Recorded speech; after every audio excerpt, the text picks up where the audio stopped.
I'm going to take approximately 30 days per month, and I'm going to multiply that by the amount of months. You see what I'm saying here? All right, it's more complicated than I gave you credit for. Right. There's not 30 days in every month, so approximately 140. Give me some credit, man.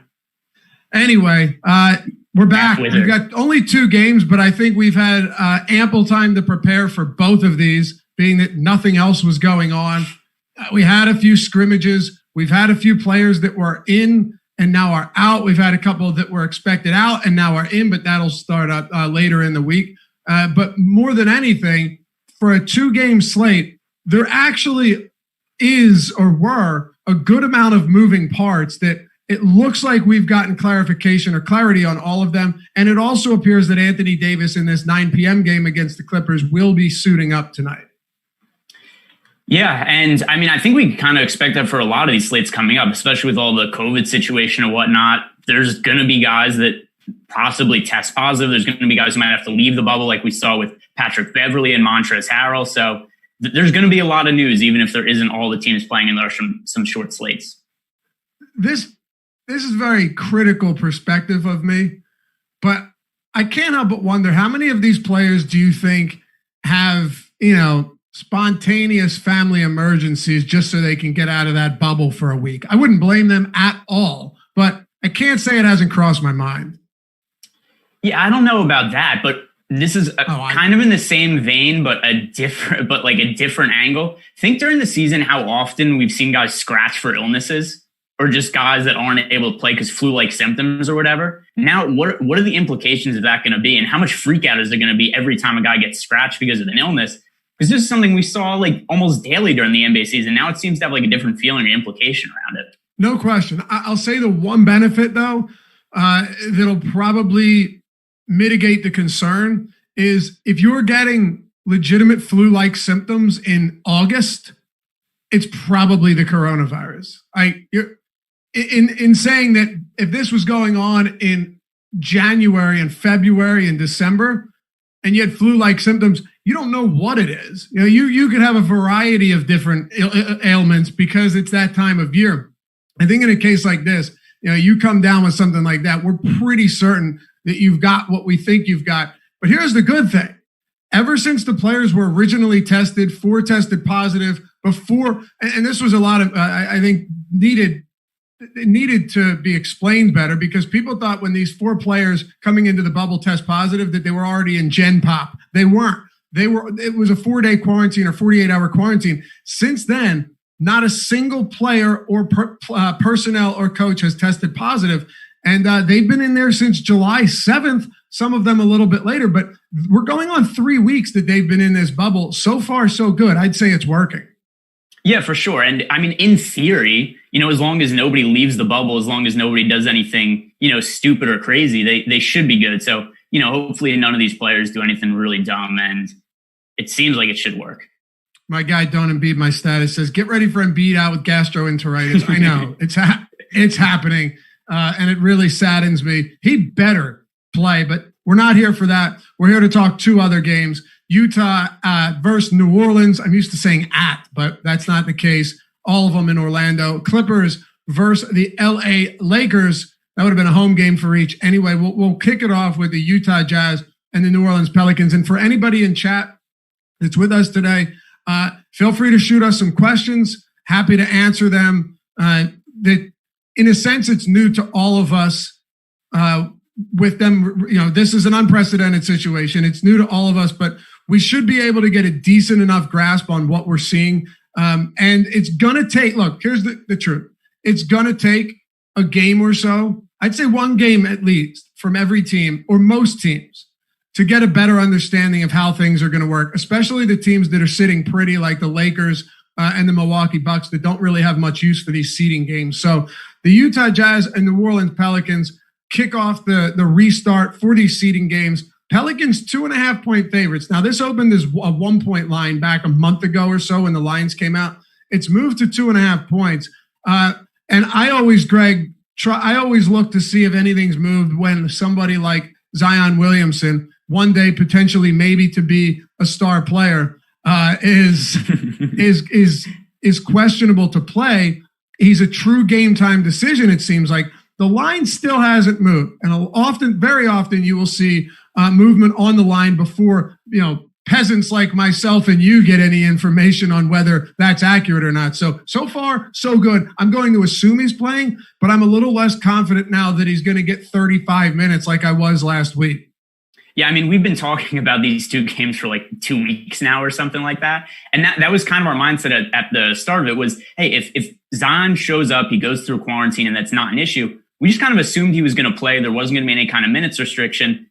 And I'm not so confident anymore. The good news is that this is only a 2-game slate. This is the first game on the slate. So we're going to know before he plays. But I do think we have to look at some of the situations of what happens if Zion does sit, who's going to benefit, because it does seem to be a much more real possibility than it was a couple of days ago, because they marked him as questionable on the injury report and they called him a game time decision. So I don't think he's 100% locked to play like we kind of assumed he was going to be a couple of days ago. Me neither. And the concern is if he does play, will he be limited? I want to believe that if Zion suits up and plays, he'll probably get at least 30 minutes. But these are the type of uncertainties that are tough to work with. Now we'll start with the Pelicans. I'll say this much. I was a lot higher on Zion earlier in the week and last week. You mentioned it. We've talked about this a lot. Not just on him playing and getting minutes, but from a fantasy perspective, because I was assuming he was locked into play and he was going to get a lot of minutes. And my original thinking was at 7,500, if Alvin Gentry wants to win these games, especially against a somewhat injured Utah Jazz team, that he should get those minutes. And at 75, he's very cheap. But you look at the matchup here. If he's getting 30 minutes, I know people are saying, and I'm just assuming, but I know people are saying, I've heard a lot of it. I have a buddy that believes this, that Rudy Gobert defensively took a huge step back this season. He still is allowing the third lowest shooting percentage at the rim of any other player. Giannis Antetokounmpo and Brook Lopez, both on the same team, by the way, are the only other players allowing a lower field goal percentage at the rim. Now, Greg, Zion attempts almost 70% of his shots within 3 feet of the basket. So if I'm not confident I'm getting absolute full run from him today, that makes me a little concerned because it's not a cupcake matchup against this Jazz front court. No, although there's kind of certain players that I put into a category of matchup proof where it's kind of like, yeah, Gobert is good at the rim, like as good as anybody in the league. However, Zion's kind of an exception. Like we've seen Zion finish at the rim over Gobert this season. So it's a situation that he can have success in. And I kind of think he's such an athletic freak that some of the numbers kind of have to be put aside when it comes to a guy as talented as Zion. So he's not somebody who I would be too concerned about as long as he's in there and playing at least close to normal minutes. The one thing that I do think we have to consider also as it comes to him, look at the power forward options on FanDuel. Like if you're not playing Zion and AD at power forward, who the hell are you playing? It's true. I think they only played you, didn't they? I think they played Utah in the preseason. But yeah, if they were both out there, then that's fair enough. Yeah, so that's one of the big concerns is just what's eligible at the position. Now, on DraftKings, it's a lot different. And if Zion Williamson doesn't play, we have to have a conversation about Brandon Ingram. But we could stick with Zion for just a minute here. So on DraftKings at power forward, you've got Anthony Davis at 10K. You've got Zion at 7,500. You've got pretty much nobody else outside of Brandon Ingram who has small forward and power forward eligibility. And then you work your way down. We'll get into some value later in the show. But on FanDuel, you're right. It starts to get dicey, and you've got to play two of them. So if there was an argument for loading up on Zion, that would be it. I'm a little less confident in his ability to put up big numbers here than you are, but I'll definitely jump on board with the positional scarcity argument because Royce O'Neal is the next closest guy priced to Zion at 4,900, and Zion is 7,100. But so let me ask you this: What happens if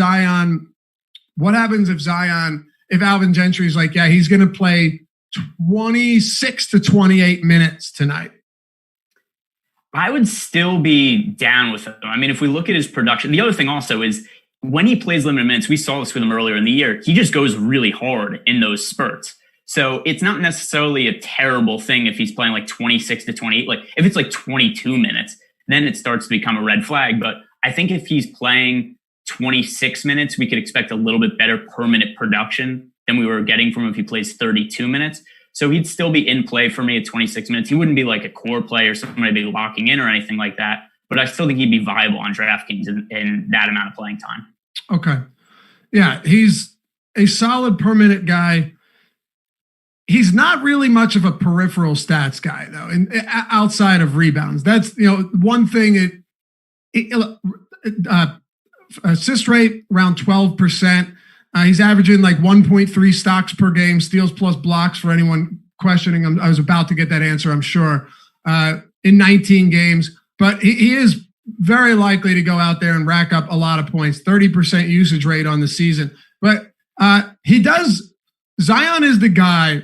And I think there might be a misconception about him because he is so big, right? And he is so talented that he doesn't really need to rack up points.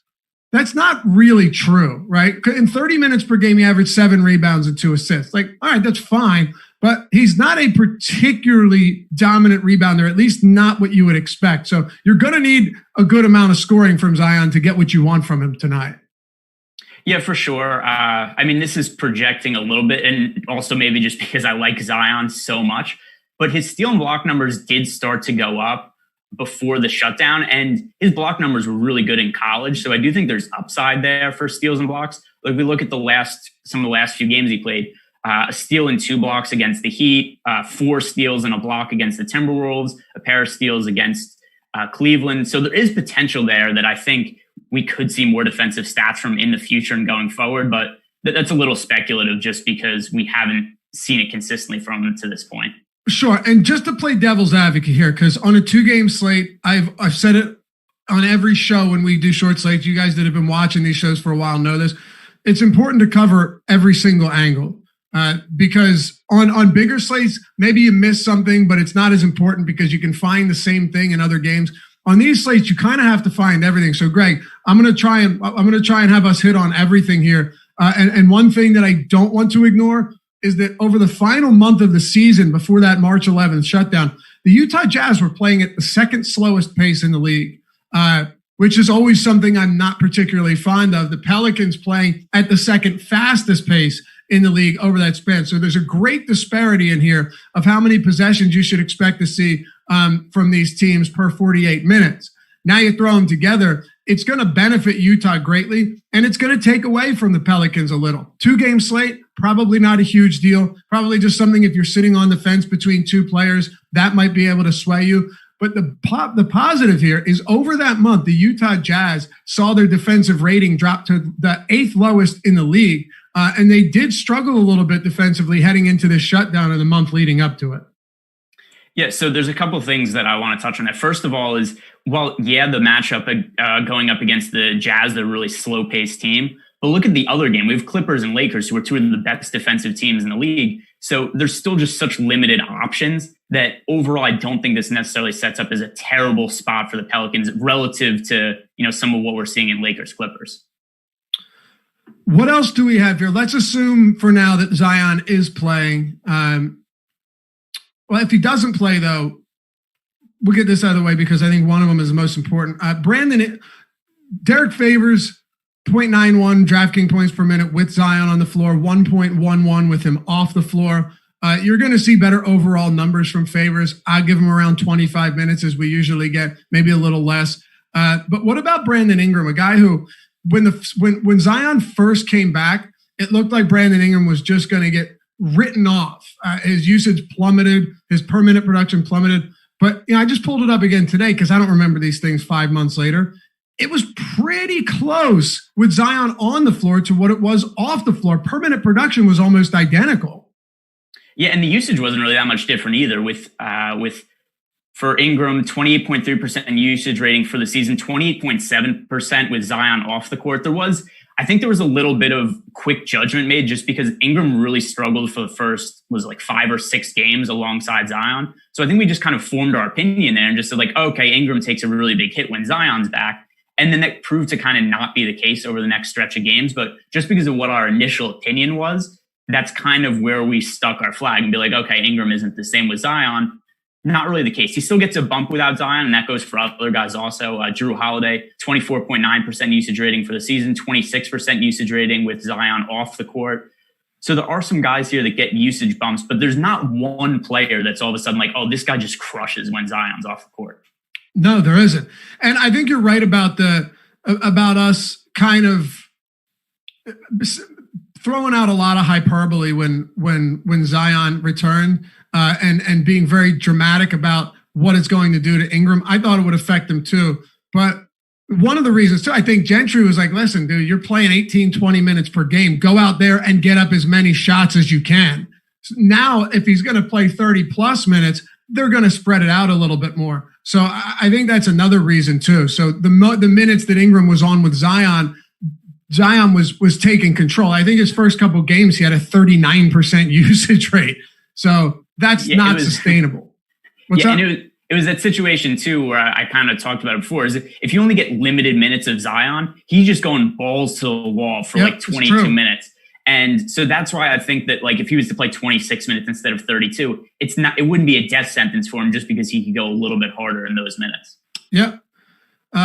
Gab says, so they're putting a little person O'Neal or a snail Gobert on Zion. Oh, come on. That's just disrespectful to Gobert.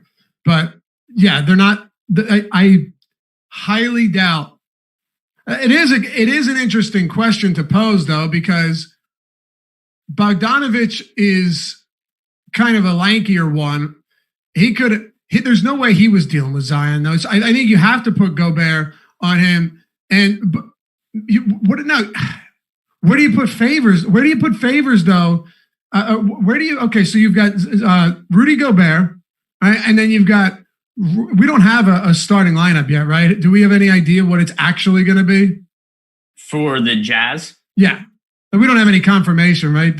We don't have confirmation. I assume that it's going to be Ingles starting though. Yeah. Okay. So that's going to make things really interesting. So well, here's the thing also. Ingles at the 4? So as you gather your thoughts, I'm going to look at the depth chart too. Here's the thing with Zion. What player would you say is a good defensive matchup for him? There's nobody in the league that matches up with his size and strength anyway. So that's one of the reasons I also consider him to be kind of a matchup-proof player, because he's the strongest player in the league. Nobody has his kind of strength to match up with him in the post. And then he's also super quick. So there's nobody who you put on him and just be like, oh, this is the guy to guard Zion. Like maybe Giannis, but he's an exception. Like there's nobody else you would say has the physical traits that Zion has. Not at all. So you could throw somebody like Royce O'Neal on Brandon Ingram. That to me is logical. Royce O'Neal is there strictly for his defensive prowess. He has zero offensive acumen whatsoever. We all know that. How does Derek Favors factor into this in 25 minutes is the question. If Gobert is guarding Zion. To me, if Zion plays, Favors is one of the least appealing options on the slate, just because we saw when Zion came back and was playing full minutes, Favors' workload went way down. Favors was a guy who earlier in the year we saw getting like 28 to 30 minutes in certain spots. And he didn't have that same kind of upside once Zion was in the picture. So for that reason, and also because I think there are a decent amount of center option on the slate that I like, Favors is a guy that I would probably be fading, even though it's a 2-game slate, if Zion plays. Assuming Zion plays full minutes. If Zion's limited or if Zion gets ruled out, that's a situation where Favors becomes an appealing play. You think Zion gets minutes at the 5? Yes. Favors, yeah? So I'm looking at the Jazz depth chart now. Tell me what you think of this for starting lineup. I think it's going to be Mike Conley, Donovan Mitchell, Joe Ingles, Royce O'Neal, and Rudy Gobert. I don't know who else they would start. I mean, they have Jordan Clarkson, Emmanuel Mudiay. Can't start Clarkson. They can't start Niang, but they're gonna put Niang on. Can't do that. So and they never have before. Look, this feels like it's the only possible starting lineup. It has to be, because based on what we've seen in the past, and we have a pretty good. Let me tell you this much. Quinn Snyder's actually pretty predictable. There was a time in late February, I think, where everyone was super excited about Emmanuel Mudiay. And look, I get a lot wrong, but when it comes to Quinn Snyder, I'm pretty confident in what he's going to do. And I said, listen, it's because Mike Conley was out. He's just going to start Donovan Mitchell at the point. There's no reason for Emmanuel Mudiay, a guy that's been playing 5 minutes per game, to get the start at point. Why would he do that? Right? And he did. And Mitchell started. Mudiay played like 5 minutes, and he's 70% owned down the drain. What we've seen from Quinn Snyder in the past has been relatively predictable. He likes Ingles and he likes Royce O'Neal. And that can be applicable to whether or not Mitchell's off the floor and you start Ingles at the 2. We've seen that. Or whether somebody like Bogdanovich is injured. So I think you're right. If he started another lineup, it would be a lot different than anything we've ever seen Quinn Snyder do. I can tell you that much, Greg. Yeah, and you look at the depth, it just is kind of non-existent without Bogdanovich there, because they have, this might be an 8-man rotation. I mean, look at Jordan Clarkson, Emmanuel Mudiay, Georges Niang. I guess Tony Bradley could play a few minutes off the bench, but then beyond that, it's Juwan Morgan, Rajon Tucker. This is a thin team. It is, and there's zero reason to run a deep bench when you're a Utah Jazz team that has a legitimate shot of falling back in the standings. They are 1 game in the win column ahead of the 7th seed Mavericks. They could easily fall to 6th. There's no doubt about that. And I can't imagine they're licking their chops to play the Denver Nuggets right now. Now, all those teams are good. Don't get me wrong. But when it comes to seeding, the Jazz have something to play for. They really have a lot to play for, and they don't have their best 3-point shooting wing. So they're going to need to improvise. The one thing I see here too, and we can bounce back and forth a little bit, is Donovan Mitchell's overall impact with Bogdanovich off the floor isn't massive, but riddle me this. What other shooters are going to... Ingles can jack up some spot up threes, sure. Mike Conley's shooting this year has been, beyond pitiful for most of the season. Rudy Gobert has 0 designed for him. He's just there to clean up around the basket. And Royce O'Neal is arguably the least impressive offensive player in the National Basketball Association. So Donovan Mitchell is undoubtedly going to have to shoulder a massive workload tonight against the Pelicans team that plays at one of the fastest paces in the entire NBA. Yeah, and that's why Donovan Mitchell, I think a lot of people are going to think that way. Mitchell might be the highest owned player on the slate. We haven't projected right now as the highest owned player on DraftKings. That doesn't really shock me, because it is, we talked about the matchups for the slate, and the Jazz are perceived as a tough matchup because they are. The Clippers are a tough matchup. The Lakers are a tough matchup. So therefore, you look at the Jazz, you say, this is the team with by far the most favorable matchup on the slate. And then you look at them and go, well, who's going to take usage on the Jazz? And it's Donovan Mitchell, and he's at a reasonable price tag. So it's pretty easy to see how people are going to land on Donovan Mitchell.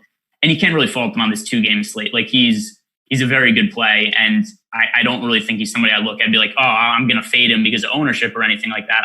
I don't think you could do that with this easy of a matchup and how many shots we're expecting him to take.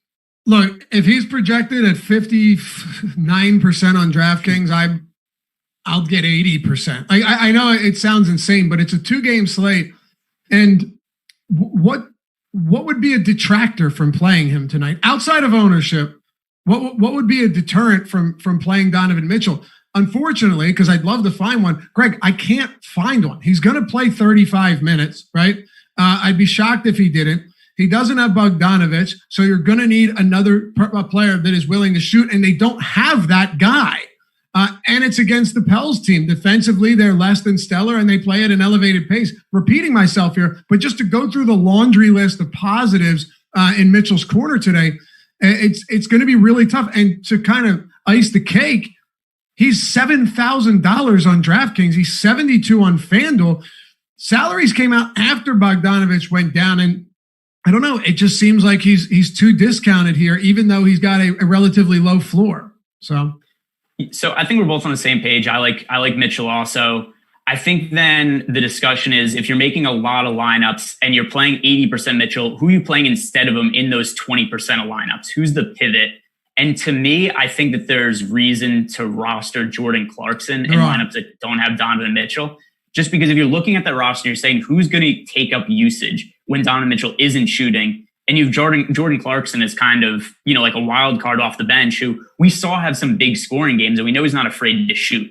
So if Mitchell isn't shooting the ball, I think we could probably stand to reason it's because Jordan Clarkson's taking a lot of shots. I agree with you. Now, it's a mixed bag with Clarkson because with Mitchell and Bogdanovich on the floor, with Mitchell on and Bogdanovich off, he has a 22.7% usage rate, 0.79 DraftKings points per minute. So the usage, I'm okay with 23%.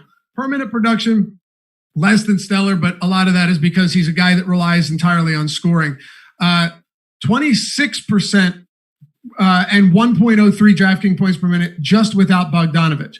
So I think Quinn Snyder is going to do what he can to stagger these two, Mitchell and Clarkson. And I think you could see Clarkson get quite a bit of minutes tonight.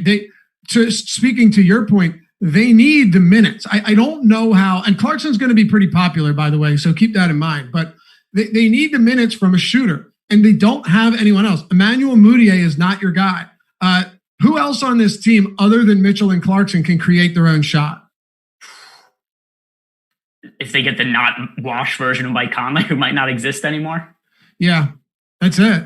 And I don't know how much I can trust Mike Conley to create his own shot anymore. He started to look better as the season, came into March 11th, but still a little bit concerning. So, I think you're going to see a good amount of Clarkson. I'm with you on that. He's discounted, and he's one of the better value plays. And again, massive pace-up spot against the Pelicans. I'll say this, though. The more minutes without Mitchell on the floor is the best for Clarkson. But they're going to have to play crossover minutes if we get the minutes we want from Jordan Clarkson. Yeah, and the other thing to consider with Mike Conley, too, is his health was so wonky this year. Like, he had a hamstring injury early in the year. They brought him back too quick, and then he got hurt again. And then they brought him back, and they were really cautious with him. They were playing like 12, 15 minutes a game when he first came back.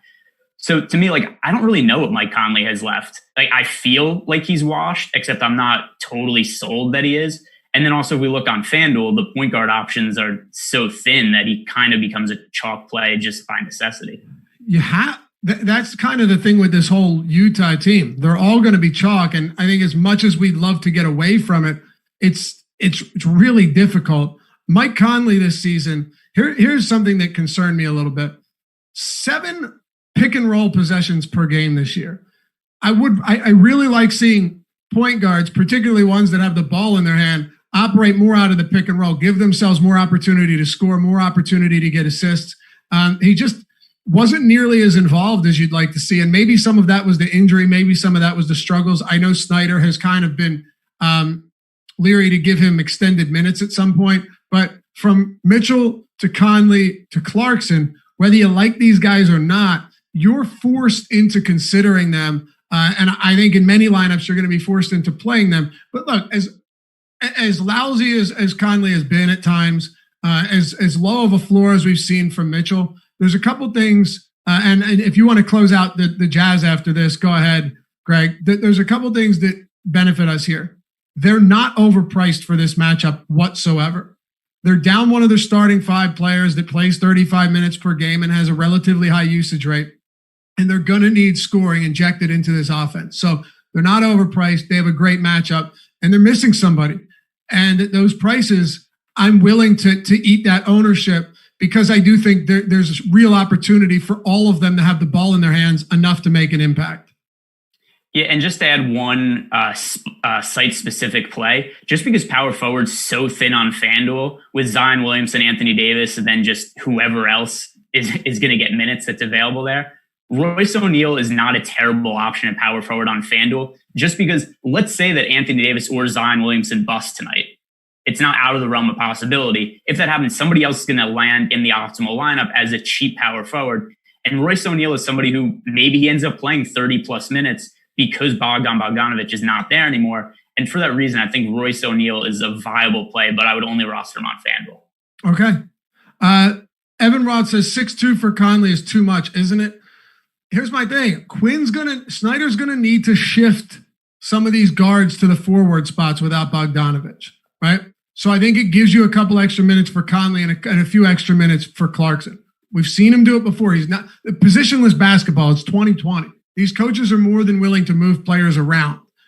So if somebody like Ingles was getting back up 2 minutes before, he's probably going to see almost all of his minutes at the 3, maybe a little bit at the 2, but it's going to move things, or it's going to shift things around where Clarkson needs to be on the floor more, and the trickle down probably results in Conley getting more minutes as well. So maybe I'm wrong here, but this is something that he's done a lot, and I think it's very possible that that's the case. Thoughts on Rudy Gobert? Any interest here against the Pels? He's $7,100 on DraftKings, and over on FanDuel, where pretty much every position is thin, he's $8,200. We might have some value at center though, at least. Yeah. So here's the thing with Gobert. I think that per dollar, he's a viable play, but when you put him just in the context of the slate, where I know there's some cheaper centers that, I've talked about Joakim Noah, we'll talk about more later, who I like as a value play tonight. And just because I think this is a position where there is a lot of value that I like at center, it makes Gobert less of a play that's a priority for me compared to guys like Donovan Mitchell and Jordan Clarkson. Okay, how about on the other side? We've talked Zion, Brandon Ingram, and we both agree that if Zion plays, Derek Favors becomes wildly unappealing. If Zion doesn't play, I could see myself getting to some favors, but I still don't think he's priced all that well. I would still max him out at like 25 minutes. Wrap up this Pelican squad as far as Lonzo goes and the non-Zion Brandon Ingram guys. Yeah, this is probably my least favorite team to target on this slate if Zion plays outside of Zion, just because the pricing here isn't all that appealing and it's a tough matchup against the Jazz. Like if we look on FanDuel, where Lonzo Ball was, he's $7,900. He's the most expensive point guard on the slate. And then on DraftKings, he is 74. It's just not great pricing. Like the idea that Lonzo Ball is $400 more expensive than Donovan Mitchell, just in a vacuum, you'd much prefer to play Mitchell. So to me, there's a lot of not great pricing on the Pelican side of the game. Yeah, and when you look at since Zion returned on the 22nd of January, you've got Ingram with 26.5% usage. You come down, you look at Holiday, 23%, still a 30% assist rate though, which is what kind of fuels his fantasy production. 1.23 fantasy points per minute. That's not bad. Lonzo 1.09. He's kind of been all over the place this year. He also is dependent on the assists and hopefully rebounds. Lonzo is always going to be somebody that can threaten for, triple double like production. But I do think at this price, it gets a little bit concerning. Now, if I'm going Lonzo or Drew Holiday at point guard on DraftKings, I will take the $1,200 discount on Lonzo because I expect them to play very similar minutes. Lonzo coming into the postponement of the season was playing upwards of 38, 40 minutes in certain games. That's not to say Drew can't, but I think that on a peripheral level, you might actually even have a slightly higher floor on somebody like Lonzo, but both of them are fine. I just don't love the matchup, and it makes it difficult with their prices being so much higher than these Utah guys who are dealing with, not a full deck. So anything else on Pels, Utah? I think we covered it pretty in depth here. Yeah, if I'm just going to throw out one more value play, just because it's 2 games with such limited options, I think there's a little bit of narrative to think that JJ Redick, just being the veteran of this team and them fighting for a playoff spot at his cheap price on DraftKings, I wouldn't be shocked if they give him a couple extra minutes in this game, particularly also because if they end up getting behind to the Jazz, I think they could put Redick on the floor for his perimeter shooting. So just because of his role as a veteran on the team, them kind of being in this critical final 8 games of the season, I think that he makes for a viable value play on DraftKings. All right. Hey, we're giving away free content over on Awesemo today. The MLB player rankings and the MMA top fighter tool, both of them are free right now. So check that out. We're also giving away, ready for this, a free year of Awesemo Plus. Free year. The value is pretty high, close to $1,000. It's on the Awesemo_com Twitter handle. It's the pinned tweet. All you have to do is go there. I'm not going to read over the rules. You guys could do that yourself. Just go to Awesemo_com, check out the pinned tweet, and put yourself in the running to get a free Awesemo Plus. yearly pass. So full year, 365-day calendar year, free Awesemo Plus year of NBA. Okay, sorry, it's NBA. It's not the whole thing. It's not $1,000. It's still a lot. And there's still a very good reason for you to want to win that. So go and check out the pin tweet at Awesemo_com. And by the way, if you haven't been to Awesemo.com, checked out our premium content. We've had a ton of people using the promo code RESTART because it's the best promo we've done probably since we started. Because all these sports are returning, we're doing 50% off everything on the site.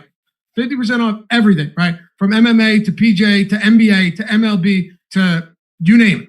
Everything that any contest they have out there on any of these sites, we have content for it. We have ownership, we have projections, we have all of the best tools, all of which are designed and built and used by Alex Baker himself, the #1 ranked DFS player in the world. You know, he just won like $250,000 over the past couple of days using those tools. A lot more goes into it, right? Fantasy Cruncher and being smart, but it'll no doubt put you on the right path more so than any other site. I do believe we have the most preeminent content and tools in the industry, and I think a lot of people would agree. So if you want 50% off the full 31 days for the month, use the promo code RESTART when you check out. It'll cut 50% off the month, and you'll get everything on the site outside of Fantasy Cruncher. That's an add-on, but RESTART. Check it out at promo, awesemo.com/join. And there's tutorials on all of our most popular tools that you can check out if you're not comfortable and you don't want to just dive in and you want to get a better idea of what we have. Do all of that at awesemo.com/join before you sign up, before you dive in head first. All right, so let's keep it going. 1 down, 1 to go. I could talk about these games forever, man. I'm just happy to have basketball back. Lakers, Clippers. Lakers are significant favorites here, 4 points. By the way, check out some of these sports betting sites. I'm not going to tell you which ones, but they're doing massive, basically giveaways. So check them out. Basically, what you've got is a team. For every 2,500 people that bet on this team, they'll move the line 1 point the other direction, and then you get it at whatever line it closes at. So if Lakers open at -4, they might be at +10 right now, and you still get it at +10, even if you got in at -4. So I would check them out if you're into sports betting. There's a lot going on. They're trying to get people on the sites. All right, Greg, -4, you got the Lakers, Clippers. It looks like Anthony Davis is going to be active tonight with that eye poke. Yeah, wearing goggles too. We got Kareem Abdul-Jabbar, Anthony Davis, looking pretty slick in those goggles. He's one of the cool looking goggle players we've ever seen. Are they rec specs? I haven't seen them. No, they're kind of like. How old are you, Greg? Except that I'm 29.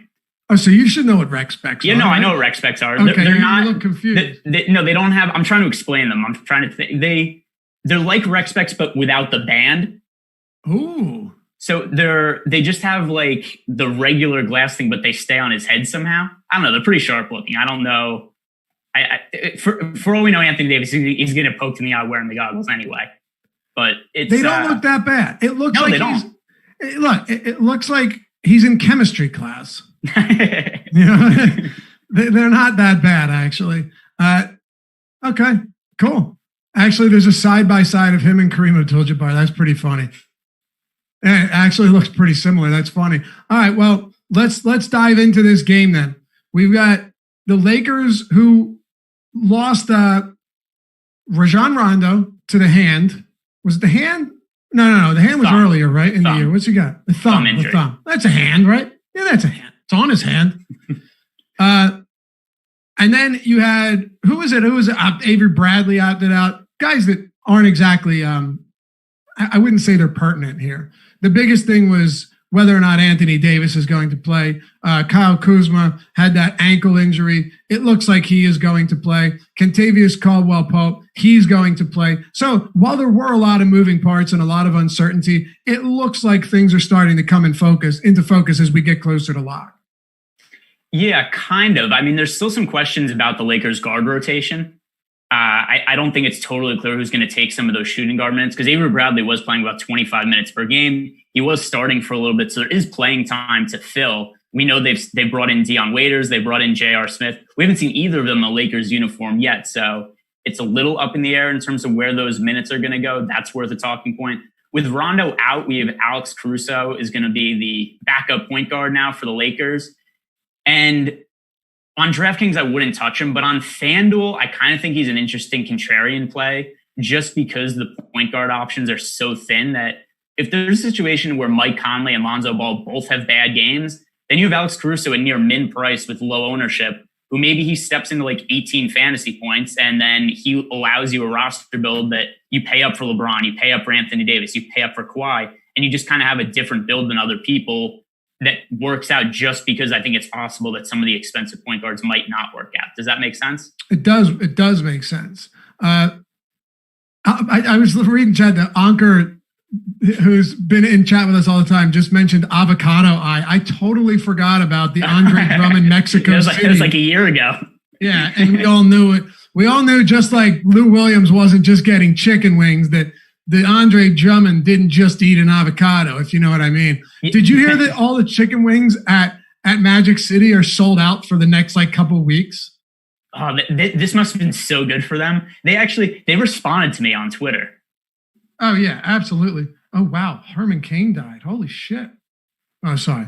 That's crazy. Anyway, hey, hit that thumbs up. We got almost 800 people watching, which is awesome for a 2-game slate. We love hanging out with you guys. It helps us out a ton with that feisty YouTube algorithm. It really does. Hit the subscribe and the notification bell as well. We appreciate you for it. That simple, easy support goes a long way.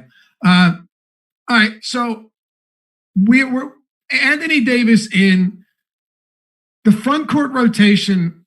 It was the front court rotation was kind of a strange one all season long, and I think Frank Vogel would run the hot hand.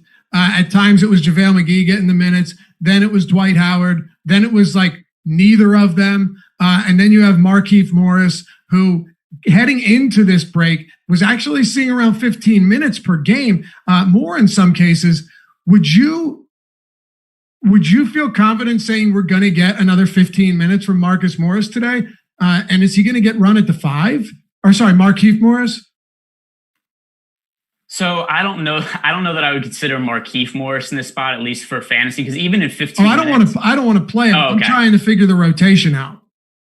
Yeah, I think he's going to be in there. I do have more interest in his brother, who's on the other side of the game for fantasy purposes. But yeah, I think he could be in there. I think one of the things that's kind of interesting to me also is we've talked about these last 8 games.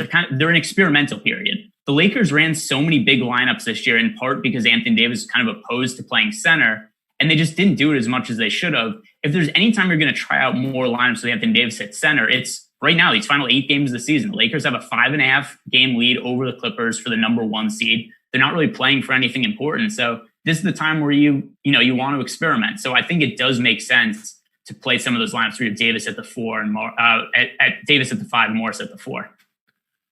I'll say this much. And by the way, what was the point you made when you asked if I knew what you were talking about? Because I'll be honest, I was reading chat and I just said I knew what you were talking about, and I don't want to ask you the same question again. No, it was about Alex Caruso playing at point guard on FanDuel. Just the point being that if Lonzo Ball doesn't play well, if Mike Conley has a floor game, all of a sudden you get in this situation where the most expensive point guards are off the slate. They're not relevant. And there's just so few point guard options that if Caruso has like 18 fantasy points, it's viable that he ends up on the optimal lineup just by the nature of the top point guards failing. And then potentially like Paul George, LeBron James, Anthony Davis, those guys having big games. You just are on a different lineup build if you roster Alex Caruso at a cheap price on FanDuel.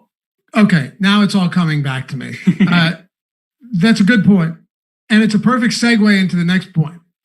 Right now, we've got Joakim Noah projected at 32%. I know you like him. We're going to talk about him, and I'm not opposed to it whatsoever. But we still have no certainty on what his minutes are going to look like. JaVale McGee is coming in on DraftKings at 10% at $3,600. What's the one thing we know about JaVale McGee? I'll tell you. He's actually a fantastic per-minute producer. On the season, he's averaging 1.13 fantasy points per minute. If JaVale McGee ends up starting this game and playing 20 minutes, there's a very good chance that this guy is in a winning lineup. Sometimes, Greg, you just were digging deep with Caruso. You got to dig deep sometimes at positions where you've got a very popular value play that isn't exactly locked into getting minutes, even though we'd love him to be in Joakim Noah. JaVale McGee's 3,600, and how many times before has he given us 30 fantasy points in 20 minutes? It's very doable tonight on a 2-game slate. Yeah, there is a pivot play I like more than JaVale McGee, but I think he's viable. When we talk about the Clippers, I like Zubac as a pivot off Noah, just because I think there's correlation there where if Noah doesn't get minutes, it probably means that Zubac got extra minutes. So that's my preferred pivot play off Joakim Noah, but I think there's reason to like McGee also. So I like both, and I think you can play both of them. The only difference here is that Zubac is a lot more expensive than Noah. I was talking about a right around the same tier player, and that's McGee. But yeah, if Noah doesn't get the minutes, it's going to be Zubac, and he played 28 minutes when Montrezl Harrell was out earlier this season, but Joakim Noah wasn't on the team, so it's hard to say what we're going to get there. But for me, I'm always willing to get some JaVale McGee exposure, especially when he's going to be this unpopular on a slate like this. And given the fact that Dwight Howard wasn't really playing a ton heading into this, is to me reason to have interest there. I don't know what the rotation will look like. I don't know what Vogel's going to do, but I'm still looking to get a little bit of McGee, especially with Joakim Noah's ownership. What about LeBron and Anthony Davis? I prefer LeBron here, but I think you could make an argument for either of them. The one thing I like about LeBron, and you can take over here, Greg, is he played. It sounds stupid, but with a team that's ahead in the standings and doesn't really have much to play for, he got 25 minutes in that last scrimmage game. You know, most players are not on, even other teams were not getting that type of run. 25 minutes for LeBron in a scrimmage team might not seem like anything, but it shows me that he's not going to come out. If he's playing 25 minutes in a scrimmage, he's definitely not playing 25 minutes in a regular season game. I'm going to give him his normal minutes for tonight. Yeah, I think that's a fair point. The reason that I personally prefer Anthony Davis, and I'm going to have plenty of exposure to both of them, but on DraftKings, Anthony Davis does come in at slightly less ownership than LeBron. He's cheaper. And I just like the matchup better. LeBron's going to be guarded by Kawhi Leonard and Paul George. Anthony Davis is going to be guarded by Ivica Zubac and Joakim Noah. Zubac's coming off a positive COVID test. Joakim Noah coming off a torn Achilles. So to me, the matchup for Anthony Davis is so much more favorable than the matchup that LeBron faces. Your points are heard, though. I get that maybe there's a little more security in LeBron's minutes, especially because, we've got Anthony Davis in the rec specs. We've got him with the eye injury. But I also think it's part of the reason that his ownership's a little bit lower than LeBron's. And I think that this is a way easier matchup just because of the elite perimeter defenders the Clippers have. I like both of them. And I'm not going to argue the points in terms of matchup. I will say, though, LeBron is the type of guy that could give you 18 points and still have 70 fantasy points. Like we know as a facilitator, he's spectacular. He rebounds well. He's one of the obviously most well-rounded players in the league. Does the matchup take away from it a little bit? Yeah, no question. But I still like him here. And a lot of that is just kind of scarcity at the top tier. Do you have any visions of making or any notion of making lineups that don't have either of these guys tonight? I haven't crunched any lineups yet. I did like a real quick crunch right before we got on, just so like I had a general idea of what the ownership was spitting out. And I think that where I would have lineups without either of them is I'm going to make lineups that are stacks of both games. So I'm going to have lineups that are just heavy stacks of Pelicans Jazz just because it's a 2-game slate. What if one of the games goes to overtime? What if one of the games is a blowout? Like it makes sense to have lineups if you're playing multiple that are heavy stacks of each individual game. So that's what I'm looking to do. If there's a lineup that doesn't have LeBron, it doesn't have Anthony Davis, it's because it just has loaded up on all the early game just in case something crazy happens. Yeah, the biggest reason I have a tough time doing that is because if it's very unlikely this game stays competitive if both Anthony Davis and LeBron James, if one of Anthony Davis or LeBron James doesn't have a very big game. So I would want a piece of that.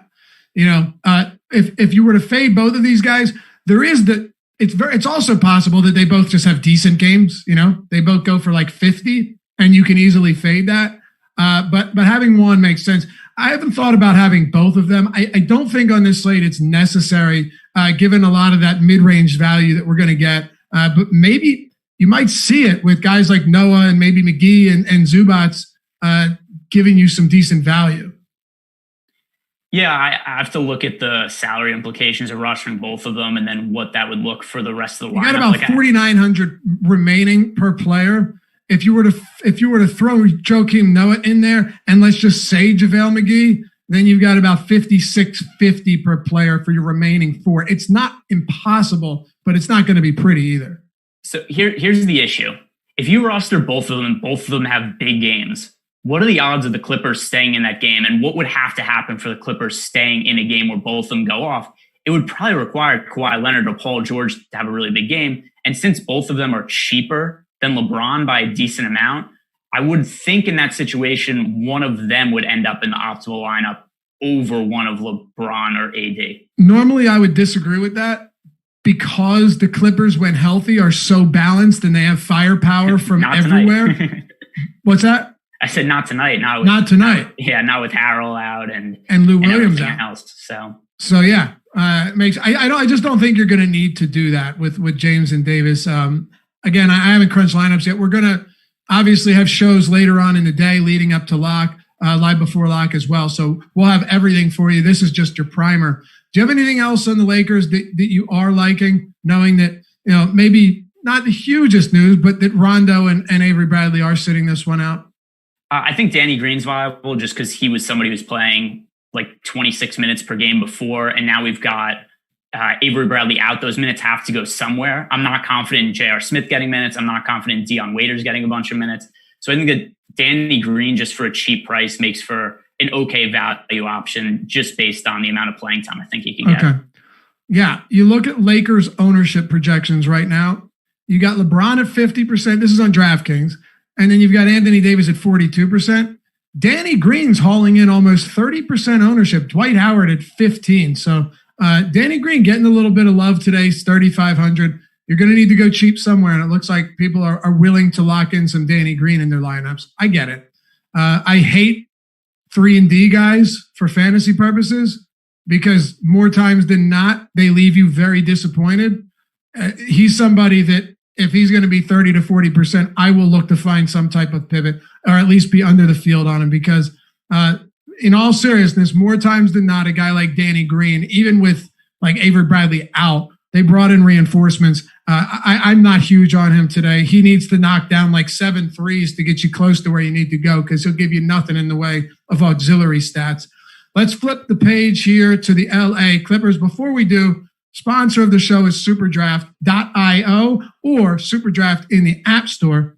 There are no salaries over there. They didn't try and reinvent the wheel. They just made DFS fun from a different angle. There are no salaries. It's all multipliers. So you go over, you get LeBron James, 1x multiplier. Whatever he scores is exactly what you get. But when you look at some of these other players, you're going to get some value guys where you're getting 2 times the actual production. So if they score 25, you're getting 50 from them, right? And you can play anyone because there's no salaries. You can play, there's 7 roster spots. Play whoever you want. You can play all the top guys. But usually that's not actually going to be the right move. You're looking for the guys that provide the best value, that you multiply by the most points. And then maybe you'll throw a LeBron in there too.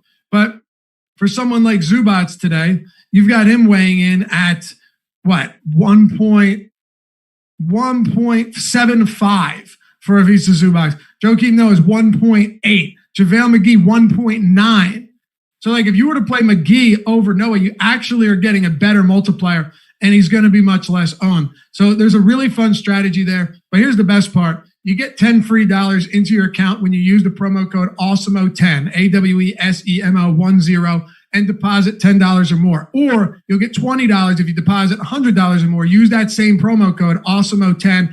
Download it in the App Store or check it out at SuperDraft.io and jump into their $12,500 jump shot today. $2,500 up top. Attainable wins here too. Legitimate possibility to win. Not a 100,000 person field or like DraftKings today. Ready, Greg? 900,000 entries in the Millionaire Maker. Now, you want a more realistic shot of win and check it out at SuperDraft and get your free money with Awesemo 10. All right. Clippers, let's do it. Let's close it out. We're making not great time, but what did you expect? Lou Williams, Out because of chicken wings. Montrezl Harrell out for personal reasons. Let's do this because there's a lot to get into here. Let's start at the guard positions. We'll work our way up to center, and we'll wrap this show and send everybody on their way. Go ahead. Start in the backcourt, Greg. All right. So like you said, we have Lou Williams out. The other thing also, Patrick Beverley questionable. So that's one of the more significant players that we're still looking for an update on. Man. Pat Bev's playing, baby. Well, I don't actually know that. I just want to. I would agree if it was just an injury related, except it's not really up to him in this situation. Oh, yeah, I'm not being serious. He's still quarantining, isn't he? Yeah, that's the issue. He's literally waiting for the NBA to clear him or say he's not cleared. So if he's out, then we have if Patrick Beverley's out, then Reggie Jackson's going to start at point guard. Especially on FanDuel, he kind of just becomes a can't miss. Like, regardless of what his ownership is, I think it's going to be hard to not be overweight on him on FanDuel just because the point guard options are so thin. On DraftKings, Jackson would still be a really strong play starting at point guard, but I think there would be reason to pivot to other guys. But he's going to have to play a massive role for them if Beverly's out. And let me back up. Josh and everybody, you're right. Download it in the App Store and check it out at superdraft.io. SuperDraft! That had to happen. Okay. So as of now, if Beverly sits, Williams is out, how many minutes are we giving Reggie Jackson? Because other than that, it's like, what, Terrence Mann? It fins. He is on the roster, by the way. Landry Shamet, he is not a ball handling guard by any stretch. How about Rodney Magruder? If Beverly sits, does Jackson play 30 minutes? I think he plays more than 30 minutes. I just don't know. I'm trying to be a little conservative here because I know Doc isn't the hugest fan, but okay. You think he plays more than 30, 35, 33? He's been playing, I have to bring up his numbers. He's been playing a healthy amount of minutes and playing well in scrimmages. So to me, like the reason I think they're giving him so many reps at point guard in the scrimmages because they're prepared for the possibility of what happens if Beverly doesn't play. We need Reggie Jackson to play point guard and hold down the ship. So it kind of feels like to me that they've been gearing up for this to be the situation in the scrimmages. And all that implies to me is that Reggie Jackson would be playing a healthy amount of minutes if there's a situation where Beverly can't play. Right. Yeah. Well, here's the simple part. It doesn't really matter if I project him for 30 minutes or 35 minutes. You're still going to get a lot of Reggie Jackson, right? It doesn't matter. So forget about that altogether. You might intentionally project his minutes down a little bit so you don't get 100% Reggie Jackson because it's very possible you might. And that is in the event that Beverly does not play. And remember, this is not a supremely important game for the Clippers. Like, it's going to be nearly impossible to catch the Lakers anyway in these seeding games. So, maybe you play it safe. Maybe Beverly doesn't play. I still think he will. If he does, do you think Beverly gets, the same that he was playing, 25 minutes or so? So if Beverly plays, I don't think he's going to make for a great fantasy option just because not only is there a situation where the game doesn't matter all that much for the Clippers, Beverly also has a little bit of an injury history. He hasn't been practicing with the team. He hasn't gotten in scrimmages. He hasn't gotten in those reps. So that's why I think that even if he's in there, I would be really surprised if Beverly just plays, like 30 plus minutes, even though, like you said, that he's a dog and he could tough it out. I still think they're going to be cautious with him if he is able to play. Dude, if Beverly sits and Jackson's out there at the point, we have to remember this isn't a Detroit Pistons thing. Like, this is still a Paul George and Kawhi Leonard on the floor type of scenario. I still think Reggie Jackson will do some ball handling, but Patrick Beverly is not somebody that is out there bringing the ball up the court on many occasions. I don't see Reggie Jackson taking that same fallback role, backseat role as Beverly, but be careful with how much Jackson you're trying to get. Just because he's getting minutes at the point doesn't mean he's the point guard. So, I like him. At that price point, if Beverly sits, I like him because the minutes and opportunities, everything. But I would just be a little bit cautious about, how far in you go on Reggie Jackson on a team where he now has to play minutes alongside Paul George and Kawhi Leonard. Let's talk about George and Leonard. Right now you've got or not right now. You got Kawhi Leonard at 9,200 on DraftKings. Paul George down at 7,200 on FanDuel. Paul George is weighing in at 7,400 and Kawhi at 95. And then just to shout out our sponsor, SuperDraft here, Kawhi Leonard has a 1x multiplier, so not much at all. Paul George 1.35 over there. What do you make of these two tonight? Yeah, it definitely feels like the sights are a little too low on Paul George, because George earlier in the year, he was playing limited minutes. He was dealing with the shoulder surgery. He was coming back from that. So his production wasn't necessarily what we were used to seeing, but he looks really healthy to me in the scrimmages. Like, I'm trying not to put too much weight into these scrimmages because, what do they mean? But it is significant to me that Paul George looks athletic. He looks healthy. And we talked about those point guard minutes for the Clippers. If Patrick Beverley's out, I have a feeling that Paul George is going to play some point guard minutes and play a pretty big facilitator. That's what I'm saying, man. Yeah. So I like Paul George a lot here. And I actually think that I could end up with more exposure to Paul George than I have to Kawhi Leonard, to Anthony Davis, or to LeBron James, just based on the price and also the potential for increased playmaking role. And then also we have Lou Williams is out. There's extra usage to go around. So what was that last part? Lou Williams is out. There's extra usage to go around. Exactly. Yeah. You know what I'm curious of? And I think I'll be right about this. with Kawhi Leonard and Paul George, Doc Rivers didn't really stagger their minutes that much because he didn't need to with Lou Williams and a guy like Montrezl Harrell. Just a phenomenal connection between those guys coming off the bench. I have a sneaky suspicion that you're going to see more staggered minutes between Kawhi and Paul George tonight, now that Lou Williams and Montrezl Harrell don't have that reinforcement off the bench. Yeah, I think that's a good call. If I was going to play devil's advocate, the only counterpoint to that would be is, what if it's a situation where the Clippers are like, hey, we've been cautious with our guys all year. Like, it's not been out of the realm possibility or that weird for them to say, like, hey, we're going to ease up on Kawhi's minutes. What if they're going to say, hey, we're only going to give each of these guys 28 minutes to get the chemistry right? We're going to play more of their minutes together to gear them up for the final stretch and for the playoffs. That would be my devil's advocate point to that. But I do agree with you that they're probably going to stagger them. Yeah, it's possible. I think it's a matter of whether or not they want to win, right? Like, if you want to win, I think you space them out a little bit. And another reason for that is you're going to see LeBron staggered a little bit with Anthony Davis. And it's not like Paul George and Kawhi Leonard are going to be guarding both of those guys exclusively. So, I think logically, yes, what you're saying also makes sense. If it happens that Doc says, fuck it, like, this game doesn't mean anything, let's get chemistry going and let's not play him for a lot of minutes, that's fine too. But I do think that we can't underestimate how much the absence of Lou Williams and Montrezl Harrell makes on a team that is notorious for, or really the reputation of being the deepest team in the league.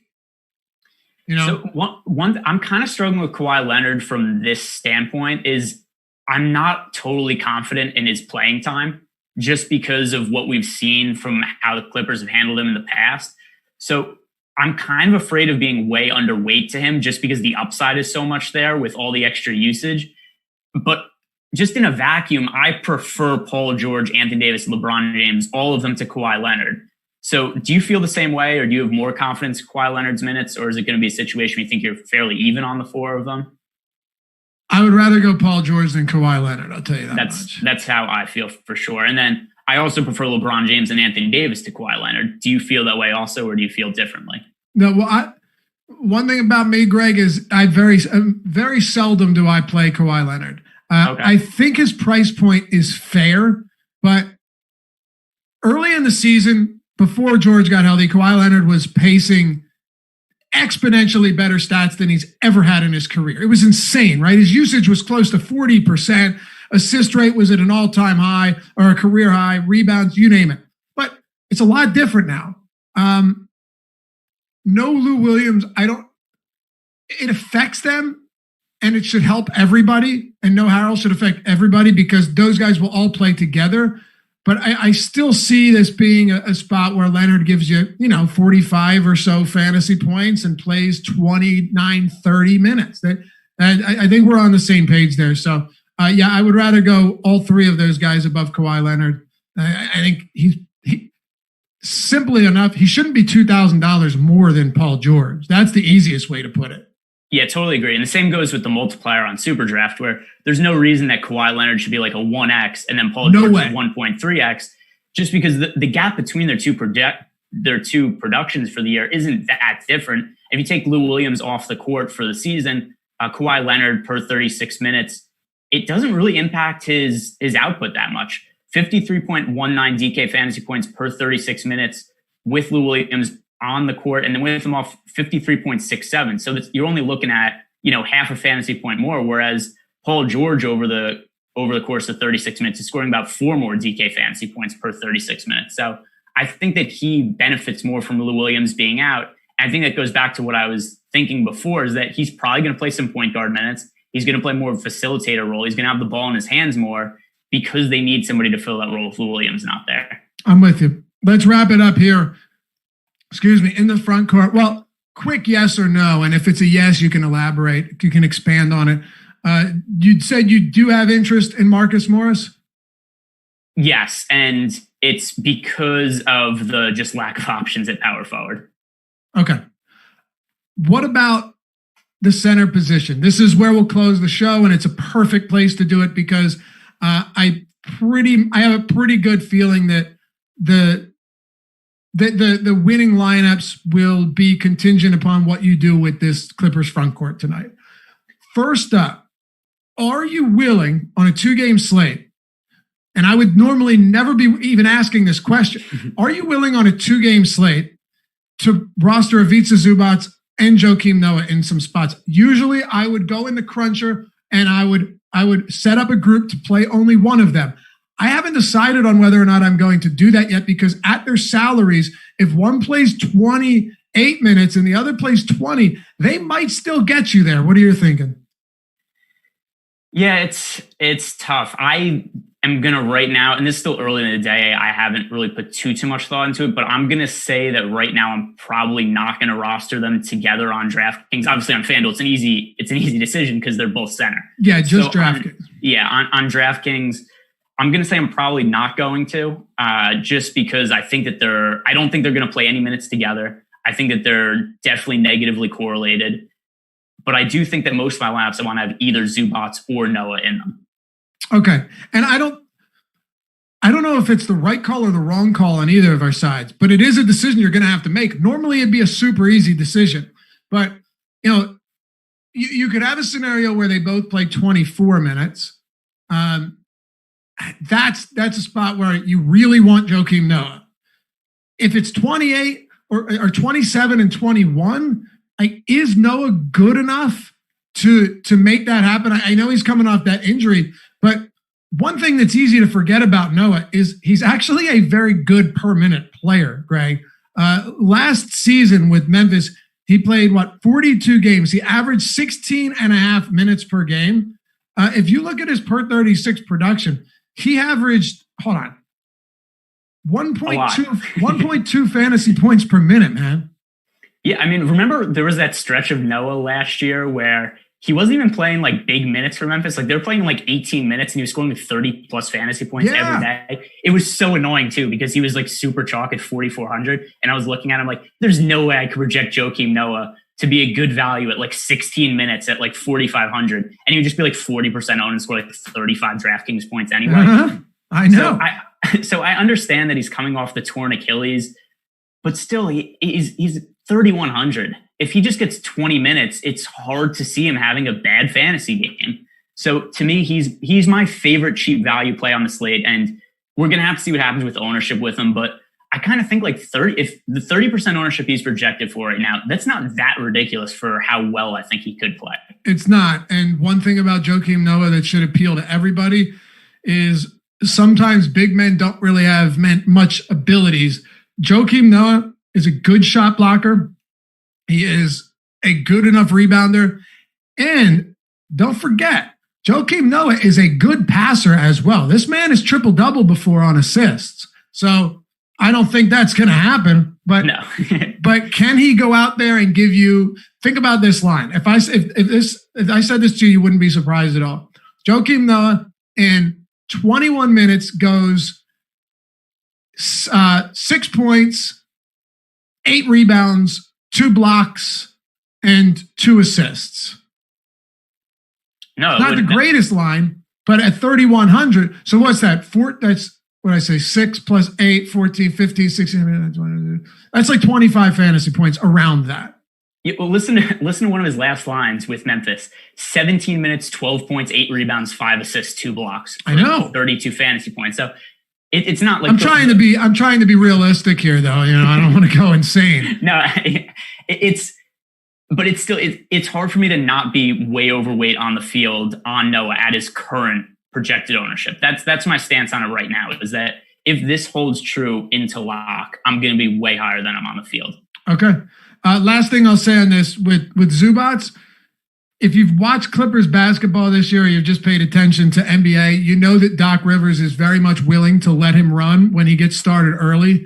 And we've seen Zubats games where he's got like 10 points in the first 5 minutes, and then Montrezl Harrell's minutes are limited. But Zubats is a 1.18 fantasy point per minute guy this season too. So like I said, if you took that production on DraftKings, you take 27 minutes, you're talking about around 32 fantasy points. If you were to take Joakim Noah's production, you're looking at around 25 fantasy points. I haven't made the call yet, but I wouldn't completely rule out allowing both of them in, maybe in minimal spots, but they're both high upside guys. But there's also an edge to only maybe playing one of them and hoping the other one doesn't get minutes, because I still don't know what type of minutes Noah's going to get. Like right now, I guess I'll project him for around 20 or so, Greg, but there's still a lot of, the only reason I'm not projecting him for less is because that front court between JaVale McGee and Dwight Howard, it's not a small ball front court where you can run Marcus Morris out of the 5, which I think Doc would do if he was given the ability to against a smaller team. Yeah, so I would say this. If I'm just trying to think what situations would have to happen for Zubats and Noah to both fail. And I think in that situation, it would probably be Marcus Morris would play well. It just seems so unlikely to me that neither Zubats nor Noah end up on the optimal lineup on DraftKings at their price, at their per minute production. Yeah, so one of them has me. If you guys have any questions here, we'll get out of here. It's 11:15. If you guys have any questions, we'll take them. We had 900 watching at one point for a 2-game slate. You guys are the greatest. I'll ask one more time. Hit that thumbs up button. Get us. Come on, man. We got 893. We got to get over 300. Come on. We got to get over 300 here. But yeah, if you guys have any questions, Big Six says JaMychal Green. I don't know if he's asking about Green as a option or he's asking about will JaMychal Green get minutes. It is a possibility that JaMychal Green gets minutes, but I don't think you need to give him run at the 5. No, the other thing too, if he was min price, I probably still wouldn't consider him, except he's not even min price. He's 3,500 on DraftKings. So at that kind of price, there's just better guys priced around that. Like we could go, you mentioned McGee before. I'd rather play McGee. I'd rather play Joakim Noah for sure. Danny Green's the same price if you're looking for somebody in the utility spot who I think is way more likely to at least see minutes. So JaMychal Green is not somebody that I'm really looking to roster. Okay. Yeah, me neither. He's going to be, unless he knocks down a bunch of threes out of nowhere, but that is his only shot of doing anything worthwhile. Nikola Melli, if Zion sits, asks Matthew Chase. Very interesting question, because Melli has been a quality producer when given the opportunity, Greg. We've also seen spots where I guess Jackson Hayes probably only gets minutes at the 5. Yeah, Hayes wouldn't play minutes. Maybe he would play minutes alongside Favors. Well, let me give you my thought process. What I was thinking is, in this matchup, if we're right about it being like Ingles and Royce O'Neal at the 3 and the 4, then Alvin Gentry could just move Brandon Ingram to the 4 and use some of his other wing players or guard players to fill out the guard positions or the small forward position. So I'll say this, with Zion out, looking at FanDuel now, you've got Anthony Davis at the top. Then there's Marcus Morris, Royce O'Neal, Kyle Kuzma, and Nikola Melli all priced together. You'd have to roster some of those guys just because there's no other options. of those guys, Marcus Morris, Royce O'Neal, Kyle Kuzma, Nicolo Melli, assuming Zion's out, which of them do you think is the best option? Because I think I'd lean towards Melli in that situation. I would definitely lean towards Melli. I just don't know if any of who were the other ones you asked about? Kenrich Williams, Melli, who else? It was Marcus Morris, Royce O'Neal, Kyle Kuzma, and Nicolo Melli. Those are all the guys. Those are all the guys priced together at power forward on FanDuel. If Zion's out, those are the next most expensive options. By the way, AD's ownership would be so ridiculously high if Zion's ruled out. Oh, On FanDuel, he would be like 90% owned. There's no doubt. See, this is tough. Maybe I'll just go with Amir Coffee. some of these guys, probably Melli. Yeah, that's where I go too. I think you're right, but I wouldn't be shocked if Ingram comes in and scoops up a ton of those power forward minutes, and then you've got like Derek Favors getting 25 minutes at the 5, and then Okafor and Melli, or Okafor, probably Jackson Hayes over Okafor getting those minutes at the 5. Ingram at the 4. To me, that's the move I would make, and I think if he's out, Ingram starts at the 4. Who do you think would start at the 4? Because I think you can just get like Etuan Moore in there, Josh Hart. They're so much deeper at shooting guard and small forward than they are at power forward. So I think they could move it up against the smaller front court, not including Rudy Gobert for the Jazz. I'm just looking at, so earlier in the year, I think they played the Jazz without Zion. So I'm trying to figure out what their starting lineup was that game.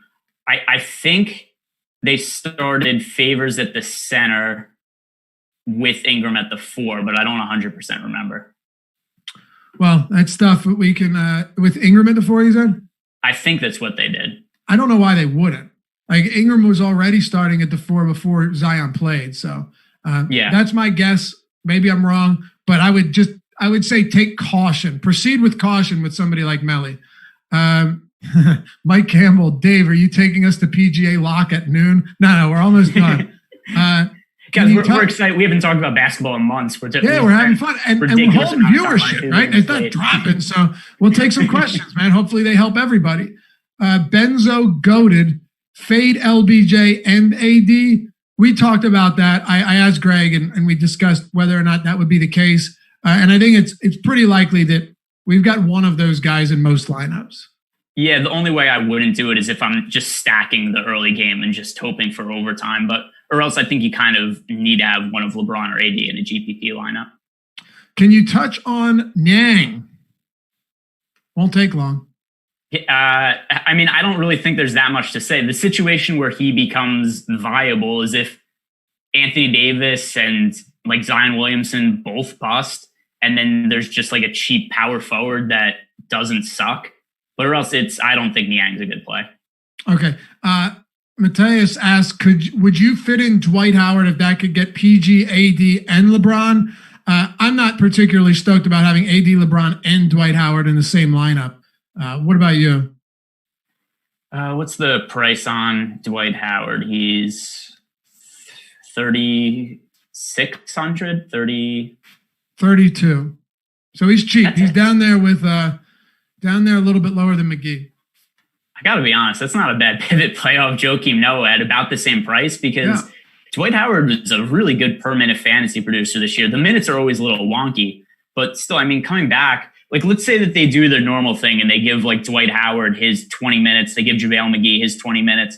Howard was actually the better fantasy producer this season. In 19 minutes, Howard averages 20.7 DK fantasy points.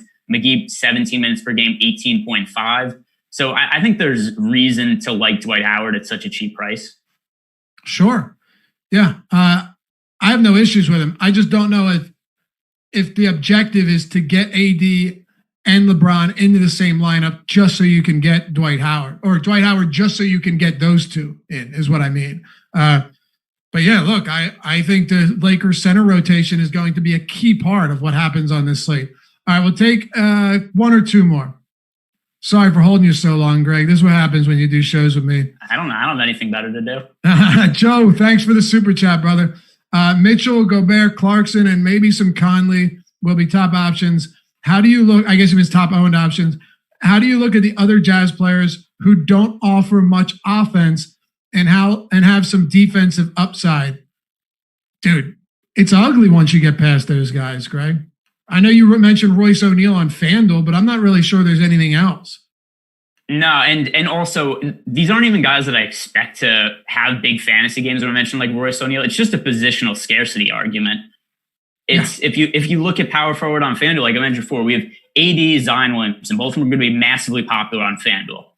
Then you have to look at the situation where I'm not going 100% on both of them. It's trying to figure out what has to happen for one of them to not end up on the optimal lineup and who would be good in that situation. So to me, it's if Zion plays, limited minutes, or if he doesn't play, then we just have these other guys that we have to choose from. Or if just maybe Anthony Davis doesn't have a big game, then you have one of these cheap power forwards you have to roster. And I think that Royce O'Neal has a chance to play 30 plus minutes, which makes him a viable option just because I don't know what the hell we're getting out of anybody else there. Okay. Last one here. Jenna says, thanks for the help. Going to try this. Can you play both Mitchell and Clarkson? I think you can. Normally I would advise against this, but I think, and I'll let you close, Greg. I think that Quinn Snyder is going to be forced to stagger minutes. He doesn't have enough shooting. You're going to have to stagger, but you're going to have to give somebody like Clarkson enough run. They just don't have the guys that can get shots up consistently. And I think Clarkson could be that X factor tonight and see a usage rate close to 25%. Wouldn't be a surprise if the ball isn't spread around much outside of Clarkson, Mitchell, and Conley.